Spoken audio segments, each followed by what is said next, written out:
Hola, soy Harley Schlanger del Instituto Schiller. Bienvenidos a nuestra videoconferencia estratégica internacional de cada semana con nuestra fundadora y presidente, Helga Sepp-LaRouche.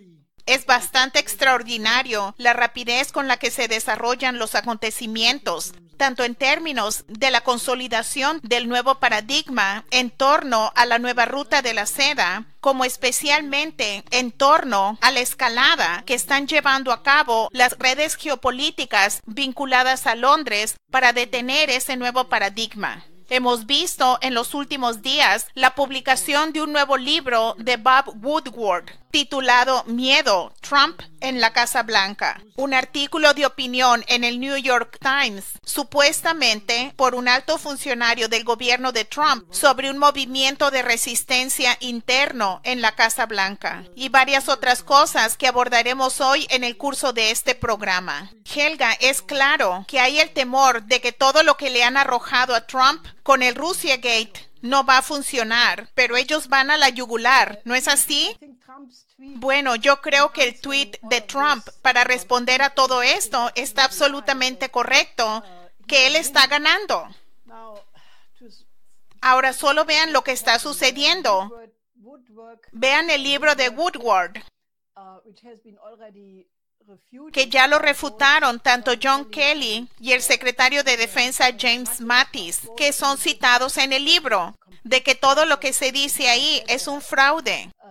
Y luego está este artículo tan increíble en el New York Times, que tiene un editorial anónimo diciendo básicamente de que hay mucha gente en el gobierno que está trabajando para deshacerse de las peores tendencias de Trump. Obviamente esto no es una noticia, porque dijimos desde el primer día que los neoconservadores en el gobierno de Trump estaban trabajando en todos los niveles para sabotear a las políticas de Trump.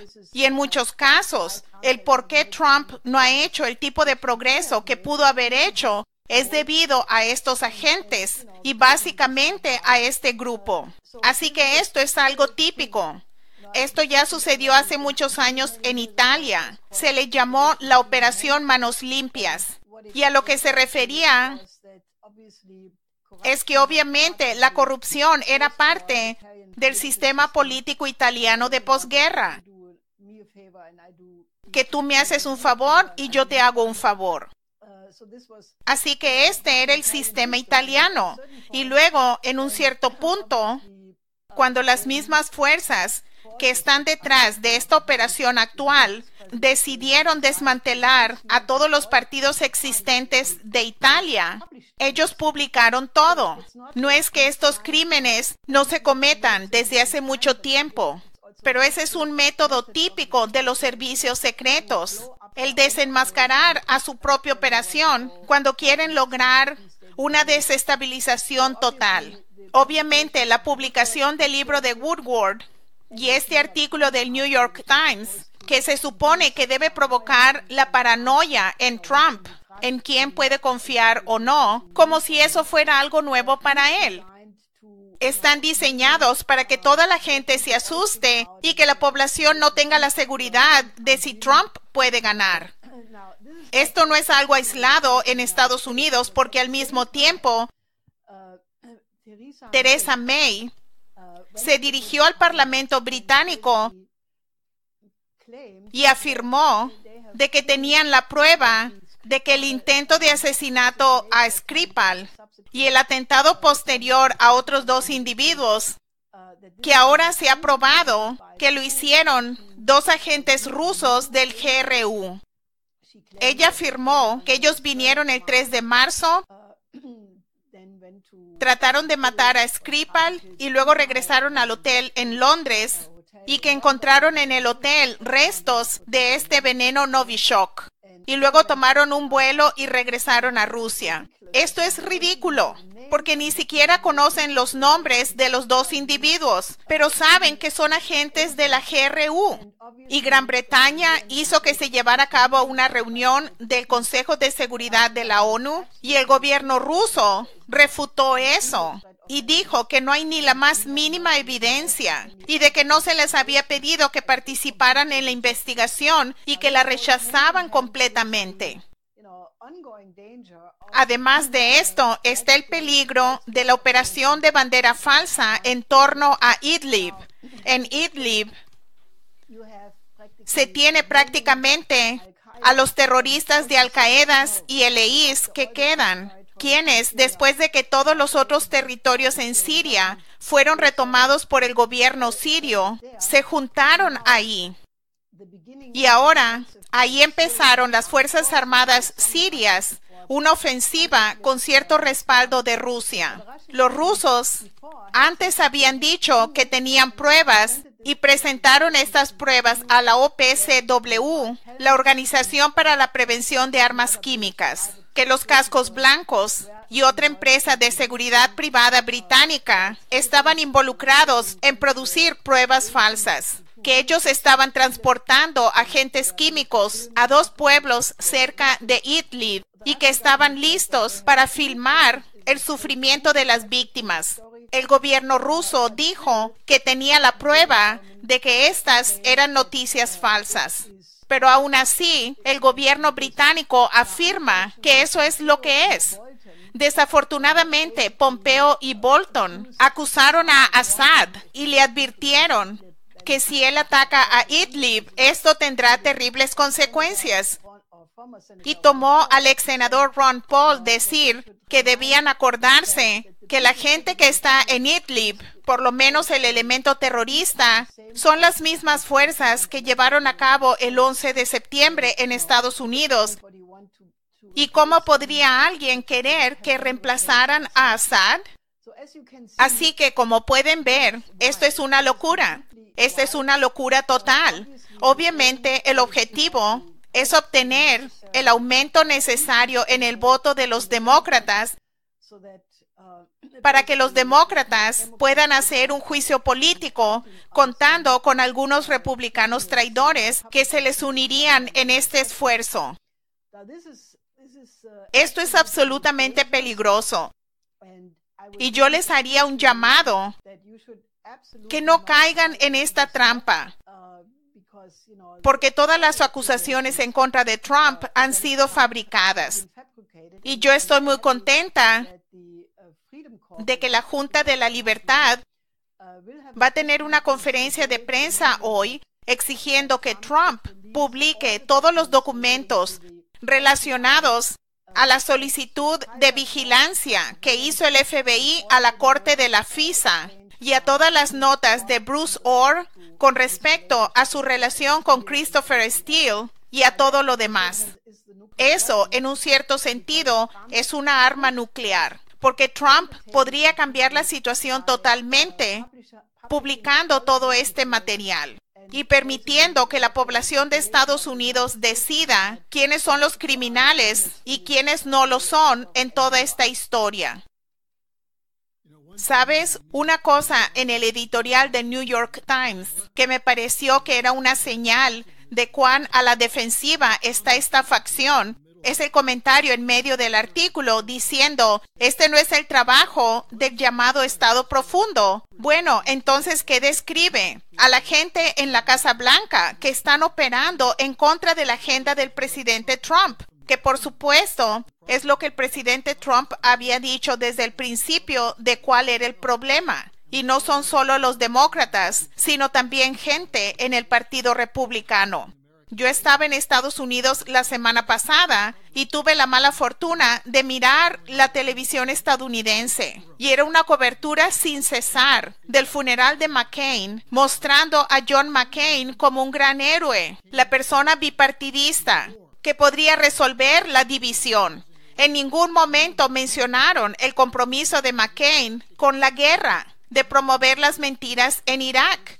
Yo creo que fue el primer senador que obtuvo una copia del expediente de Christopher Steele. Así que puedes ver cómo los neoconservadores y los neoliberales se unieron.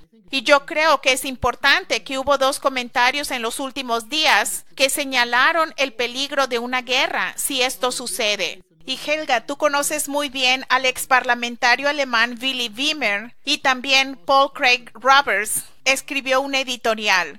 ¿Nos puedes dar un informe de lo que dijeron? Bueno, me parece muy importante que dos exoficiales de gobierno, en el caso de Willy Wimmer, él era viceministro de Defensa durante la era del canciller Kohl, y Paul Craig Roberts tenía un puesto similar en la tesorería en el gobierno de Reagan, y por lo tanto hay dos oficiales que provienen de una era que estaba en un paradigma completamente diferente y de axiomas diferentes. Lo que dijo Paul Craig Roberts, que en la historia se ha probado que tales provocaciones tan increíbles como las provenientes del aparato de los neoconservadores y del Imperio Británico siempre conducen a la guerra. Y él dijo que los patriotas en Rusia ya están poniéndole presión a Putin de que él tiene mucha paciencia, que a pesar del hecho de que Rusia, con su nuevo sistema de armas, probablemente tiene la capacidad de aniquilar a gran parte del occidente sin que Rusia sufra mucho daño. Sin embargo, Putin no quiere tomar el riesgo de que haya una guerra nuclear. Primero que nada, porque las consecuencias son desconocidas. Y segundo, podría llevar a una gran destrucción. Así que básicamente, él alentó a Putin a que fuera más contundente y dijera lo que le va a suceder al occidente si se llega a la guerra.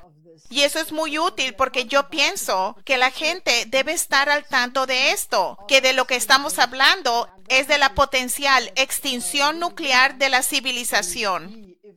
Y yo estoy muy contenta de que Willy Wimmer dijo que si los republicanos en masa se unen a los demócratas para hacer tal juicio político, y luego dijo, la gente debe recordar cuán absolutamente tensa estuvo la situación durante la elección presidencial en el 2016. Si Trump hubiera perdido y la gente hubiera pensado que hubo un fraude electoral, toda la situación hubiese estallado en una guerra civil. Y luego él dice, el peligro es, en verdad, la Tercera Guerra Mundial. Y que el 2018 podría ser el último año en que tenemos paz en Europa.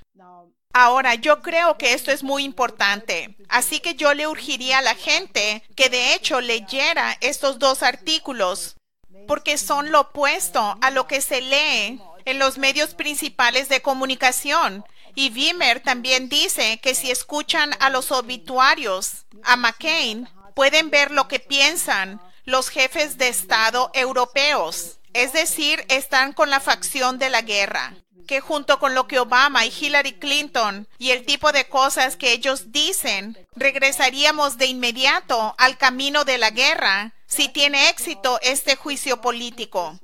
Así que creo que la gente no debe tomar esto a la ligera, solo porque la guerra no está en la mente de mucha gente, pero la determinación del Imperio Británico, lo que ellos llaman el Estado Profundo, lo que Wimmer llama el Estado Profundo, pero como sabemos, es de hecho la colusión entre lo que ellos llaman el Estado Profundo en Estados Unidos y la inteligencia británica y el gobierno británico en el Imperio Británico. Ha llegado la hora de derrotar esto, y yo creo que un primer paso debe ser que se hagan públicos todos los materiales de este escándalo y que se voten a favor de la gente que ha sido leal a Trump y por quienes Trump ha hecho campaña. Y en lugar de decir que no todo es perfecto con respecto a Trump y también con esos candidatos, intervenir con nuestras ideas programáticas, porque en este momento el mundo está al borde de un crack financiero. De nuevo se tiene el peligro. Trichet, el expresidente del Banco Central Europeo, dijo que se podría tener una explosión mucho peor que la del 2008 en cualquier minuto. Se está llevando a cabo un acarreo de fondos al revés de los mercados emergentes y nos encontramos en un polvorín. Así que ha llegado el momento de tener una movilización. Estamos circulando esta petición que Estados Unidos, Rusia, China e India y posiblemente Japón deben organizar una conferencia para un nuevo Bretton Woods, porque solo si cambiamos la agenda completamente se puede cambiar esta situación. Quiero enfatizar este peligro de guerra, los cargos en el caso Skripal y también el ataque químico de bandera falsa en la provincia de Idlib. Lo han tratado antes y fracasó. ¿Por qué lo están haciendo de nuevo? Porque buscan la guerra, como Wimmer y Paul Craig Roberts dijeron. Esa es su única opción, su única alternativa. La mejor alternativa para la humanidad fue subrayada en una conferencia en Pekín de la que hablamos la semana pasada, pero la conferencia tomó lugar. El Foro sobre Cooperación China-África, FOCAC. Helga, yo diría que este fue un gran éxito. ¿Qué informe podrías darnos del resultado de esta conferencia? Yo creo que, en mi humilde opinión, esta conferencia pasará a la historia como el final oficial del colonialismo, porque el tipo de acuerdos entre China y creo que fueron como 50 jefes de Estado. Solo 5 no fueron por una u otra razón, pero mandaron a sus primeros ministros en su lugar. Pero era un acuerdo de tan alto nivel entre China y el continente africano, y China y los países individuales. Yo creo que Cyril Ramaphosa, el presidente de Sudáfrica, lo dijo en pocas palabras. Él dijo, la edad dorada de la relación China-África ha empezado. Y él dijo que la acusación de que China está manipulando a las naciones africanas hacia la trampa de la deuda es completamente absurda. Que China busca crear un nuevo colonialismo es ridículo. Que básicamente África ahora es libre y puede escoger a los socios que más le convienen. Este es un tono completamente nuevo. Y uno tiene que ver la ironía de que el argumento viene de las fuerzas coloniales, los medios de los poderes coloniales que promovieron el colonialismo en contra de África por siglos y décadas, y que ahora hablan histéricamente sobre el neocolonialismo cuando nadie en África piensa eso. Cada jefe de Estado que habló en esta conferencia básicamente alabó el hecho de que solo con la ayuda china, sus países respectivos ahora tienen la oportunidad de desarrollarse y convertirse en el tipo de países modernos con buen ingreso para su población general en un corto periodo de tiempo, y obviamente esto es exactamente lo opuesto al colonialismo. Creo que esta conferencia es un hito porque abrirá aún más posibilidades para que otros países se unan, como Italia. Italia es una buena excepción. El secretario de Comercio, Michel Geraci, asistió a esta conferencia del FOCAC con el grupo de trabajo para China que creó el gobierno italiano, y ya han dicho que hay muchas oportunidades para la cooperación. Así que Italia es un brillante ejemplo de un país occidental que simplemente dice, unámonos con China para desarrollar a África. Y algunos otros dicen, tenemos que tener un plan para responder. Yo creo que eso es estúpido. Deberíamos darnos cuenta de que esta es una oportunidad histórica mundial para llevar al mundo a un nuevo paradigma de cooperación, y que la gente debería unirse y no tratar de mantenerse en las viejas posiciones geopolíticas que de todos modos son insostenibles. Yo creo que esto es muy bueno. Se llevaron a cabo muchos acuerdos bilaterales entre Egipto y China. China va a invertir en gran medida en el desarrollo energético en Egipto, luego entre China y Nigeria, China y Sudáfrica y muchos otros países. Así que creo que este realmente es el comienzo. Como Ramaphosa dijo, el comienzo de una nueva edad dorada. Todas las aspiraciones de los países en desarrollo que fueron rechazadas por mucho tiempo, ahora están de una manera positiva en buena dirección. Así que la gente realmente debería seguir esos eventos, leer los periódicos africanos. Están llenos de elogios. Y por el lado opuesto está, por ejemplo, el editor de la revista alemana Die Zeit, completamente histérico, que dijo, estos son los colonialistas y los colonizados. Y luego él dijo, los británicos por lo menos trajeron infraestructura a India. Esto es realmente chistoso. Les muestra, primero que nada, qué canción está cantando, es decir, la del Imperio Británico. Y yo creo que si le preguntan a los indios, solo escuchen un importante discurso que dio un miembro del Parlamento indio, el doctor Shashi Tharoor, en realidad, en Gran Bretaña, arremetiendo contra los crímenes del Imperio Británico, contra India. La gente no ha olvidado las 2 guerras de opio contra China, lo que hicieron todas las potencias colonialistas en África. Así que esta es la liberación. Este es realmente un punto de inflexión en la historia. E incluso, como algunos de nuestros colegas mencionaron ayer, que los medios de comunicación en Estados Unidos no publicaron ni una sola palabra sobre esta cumbre. Y en Alemania, la cobertura fue muy negativa en mayor parte. Solo la televisión general informó objetivamente al respecto, pero formen su propia opinión.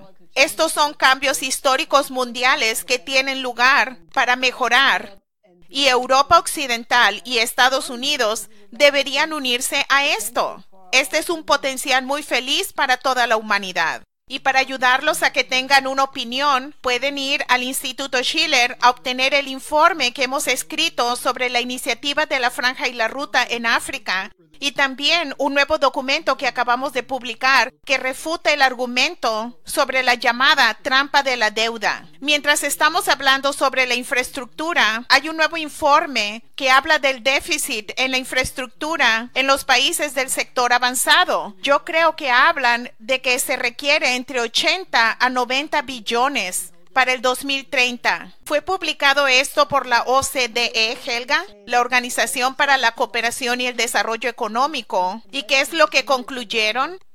Sí, ellos básicamente dicen que se necesitan 71 billones en inversiones. Y luego un analista bancario dijo, no, son 94 billones. Y se necesitan reparar o construir 30 millones de kilómetros de carreteras, que es viajar de ida y venida a la Luna 40 veces. Luego, 1.100 millones de personas todavía no tienen electricidad. 1.500 millones no tienen acceso al agua potable. Yo creo que esto es realmente algo que no debe continuar así. Y lo que también fue destacado en esta cumbre del FOCAC en Pekín es que se vio claramente de que hay una total cohesión entre la iniciativa de la Franja y la Ruta de China y la Agenda 2030 de la ONU, que tiene el objetivo de erradicar la pobreza, a lo que China ha dado mucha influencia en el último periodo, y la Agenda 2063 de la Unión Africana. Esta fue la perspectiva de 50 años que África se dio en el 2013, cuando se publicó este plan, y es un plan muy ambicioso. Todos los líderes africanos enfatizaron de que este no es el deseo de alguien más, sino el deseo de África. Básicamente tiene la idea de que África debe convertirse en un continente totalmente moderno, dar un salto tecnológico a las tecnologías más avanzadas, erradicar la pobreza, transformar a las sociedades para tener un buen ingreso y una clase media. Y yo creo que están en buen camino. Así que me parece absolutamente increíble que algo que todo mundo, incluyendo los izquierdistas, cualquiera que se preocupaba del tercer mundo, que deberían estar felices y deberían asegurarse de que se supiera sobre esto en Europa y en Estados Unidos. Pero no les importa. En lugar de eso, muchos de ellos se han puesto del lado del FBI y de la CIA y del Departamento de Justicia en contra de Trump. Hay algo mal con la manera de pensar de toda esa gente. Así que me gustaría darles un desafío a ustedes, nuestro público. Únanse al Instituto Schiller. Ayúdenos a difundir la información sobre eso y para asegurar de que la movilización para las elecciones de medio periodo en Estados Unidos sea en la dirección correcta. Porque como lo dijo Billy Beamer correctamente, el futuro del mundo depende de esa elección de mitad de periodo. Y un ejemplo perfecto de eso, que será el último tema que trataremos hoy, es toda la situación en Corea del Norte, donde los oponentes de Trump dicen, no hay un cambio, no va a funcionar. Contrario a lo que tú piensas, tú planteaste esta idea hermosa de cómo el modelo de Singapur representa una nueva opción para la humanidad.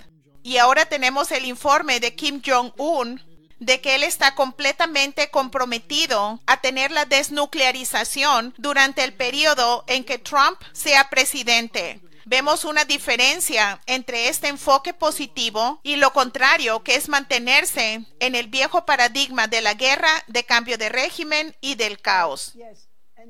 Sí, y luego en unos cuantos días, tal vez en menos de 2 semanas, el presidente Moon Jae-in de Corea del Sur va a ir a Pyongyang y van a continuar el diálogo sobre la desnuclearización y la cooperación. Así que esto es algo muy importante de mantener en mente. El modelo de Singapur se puede hacer que cada crisis se resuelva simplemente diciendo, me voy a concentrar en el interés del otro, en una cooperación donde todos ganan, en elevar a toda la discusión a un nuevo paradigma. Todo eso puede suceder. Hay tantos acontecimientos positivos. La transformación de África, el resolver el conflicto de Corea. Así que hay mucha razón para tener optimismo y realmente derrotar el esfuerzo del Imperio Británico que trata de incendiar de nuevo a Siria, de hacer una provocación en torno al caso Skripal y de hacerle un juicio político a Trump. Todo lo que tienen que ofrecer es la negatividad. Y yo creo que uno no debe permitirse a sí mismo ser arrastrado a eso, sino movilizarse ahora. Probablemente es el momento más importante de nuestras vidas el hacerlo. ¿Algo más que quisieras agregar, Helga? No, creo que eso es todo. Muy bien, hemos abordado mucho y regresaremos la próxima semana con la videoconferencia del Instituto Schiller de la próxima semana. Gracias por acompañarnos.